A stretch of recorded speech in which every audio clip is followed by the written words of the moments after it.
From Anshe Sfard, Bethel Emeth Congregation, it's time to take 10 minutes for Torah with Rabbi Joel Finkelstein.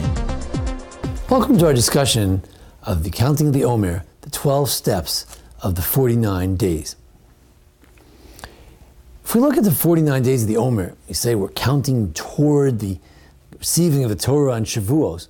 We have to ask ourselves, what are we doing to prepare ourselves to receive the Torah, to get out of Egypt and get away from the ways of Egypt and to head to the ways of Mount Sinai? What do we do? How does the process unfold? It's been suggested. We look at the Mishnah in the 6th chapter of Pirkei Avot, of the Ethics of the Fathers, and there we see that there are 48 ways to acquire Torah. That Torah nicknames Barim Ushmona Devarim, with 48 things the Torah can be acquired. Now, without getting into each of the 48, we can identify 12 steps.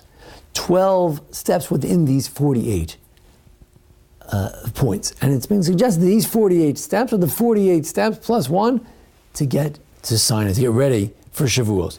And actually, I might suggest that within those 48 are 12 processes that take place. Number one, the whole Torah begins with listening. Mount Sinai, first thing was we listened. Shmias ha'ozen, the first step is listening with the ears. Arichas sfatayim, then you got to spell it out with your lips. You've got to understand it in your heart. Have to have understanding with your heart. And there are other aspects of the heart. So the first thing is to listen. The second step is your attitude.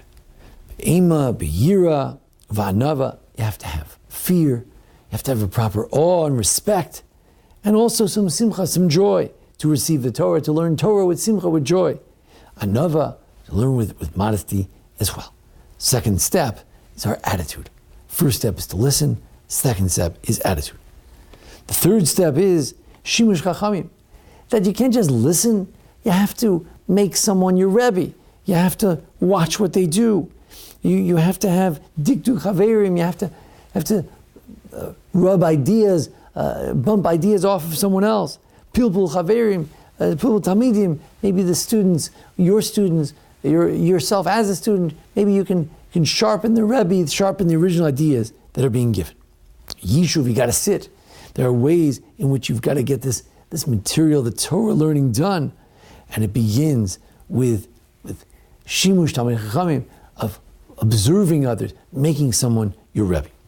Step number 3. Sources. You got to actually go back to the source. You can't just listen. You got to learn the Mikra, the Mishnah. There are certain things you got to go through. There's Mikra, there's Mishnah, there's Tanakh, there's Mishnah. These things must be learned today. We have Gemara and beyond. Halach.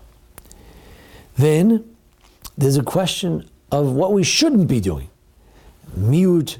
We have to have not too much business. We can't spend the whole time pursuing the pursuit of money, pursuit of fame. We can't have too much sleep. Got to stay awake, do what we need to do. Miutanu, pleasure is not going to be something that's going to help us focus on what we need to be doing. But miutzchok, even with laughter, we have to minimize. We have to stay focused on what we're doing, and even limit some family matters as well. Then there's also the next step, and that is not only the things we can't do, but also we have to recognize where we are. At a certain point, a person begins to learn. They know Mikra and they know Mishnah, and a person says, "Well, maybe I'm something greater than what I actually am." So he says, "No, I'm makir es makom." You have to recognize your place. Sameach bechalko. You have to recognize, look, I'm this kind of a rabbi, I'm this kind of a balabas, I'm this kind of a student. I can't necessarily go beyond where you are. Sameach bechalko. You have to recognize where you are. Then there's the element of love. These days of the Lag BaOmer, Rabbi Akiva, this is a period where we talk a lot about love. Oh, you have to be ahuv, you have to be beloved by God. To earn that, you have to love God, you have to love others, you have to love righteousness, you have to love admonishment, you have to love the right way. So that's the element of love. Then there are things that are pitfalls. Now that you're getting closer to Torah, maybe you want the honor of it. You have to be misrachik min hakavod. And lo gasli b'avara. You don't just, I read a few books, I can give the answer to all kinds of questions. To have modesty about it. And then there's the ethical component. If all this Torah didn't lead to an ethical component, then we're in trouble. We have to be machriya l'chav zchus. We have to judge others more favorably. We have to help others, no seba olim chaver, to help others who are falling. We have to empathize with others. We have to help them get to truth. And then penultimately, we need to continue to ask. Even though we started with listening, but we need to continue. Shoel umeshiv. Yes, at this point, we're ready to give answers. But we need to continue to ask. This is the penultimate step. But finally, Omer Davar B'Shem Omro. The last step is to remember where it all came from. We started by listening. And the question is, who started you off? Was it your first grade teacher? Was it your rabbi in the shul? And then you went beyond, you went way beyond. You have to be Omer B'Shem Omro. You have to remember who taught you all this stuff to begin with. You have to have the humility to be able to remember where we came from, how it all started. We have then 12 steps. We have listening. We have attitude. We have hard work with trying to understand. We have the sources, going back to the sources. We have things you can't do too much of if you're going to get this stuff done.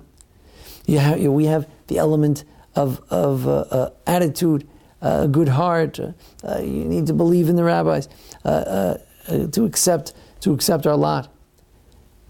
You have to recognize where you got to, the point where you got to, the Sameach B'Chelko, to recognize where you are in life and what stage we're going to get to and what stage we're never going to get to. We have to love God, we have to love people, we have to love the admonishments of the Torah itself.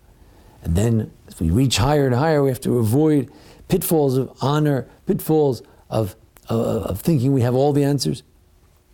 And then ultimately has to lead us to ethical behavior, to empathy with others. We have to keep asking, we have to keep giving answers. We have to remember that we're doing this not just to learn, but also to teach as well. And finally, we're learning it to do it as well. And the last point is, we have to remember where we heard it all from first, who got us started on our path of Judaism. These are the 12 steps within the 48 steps, within the 49 days of getting ready for Shavuos. Let's hope we have the wisdom to listen, to learn, to love, to share, to empathize. And hopefully with that, we'll be ready to receive the Torah, ready to stand like our ancestors did at Mount Sinai to hear the Ten Commandments on Shavuos. And then, in Mirz Hashem, will be not only those who are learning Torah, but also Makablei Torah, those who receive the Torah fresh and anew. Thank you for joining us here at the Anshe Sfar Beth Lameth congregation here in Memphis, Tennessee, for our discussion of the Omer. Join us each week for our discussion of the Parsha, various holidays. Thanks to Jason Lefkowitz for making this presentation possible. Thank you. This has been 10 Minutes for Torah with Rabbi Joel Finkelstein. To learn more, visit ASBEE.org.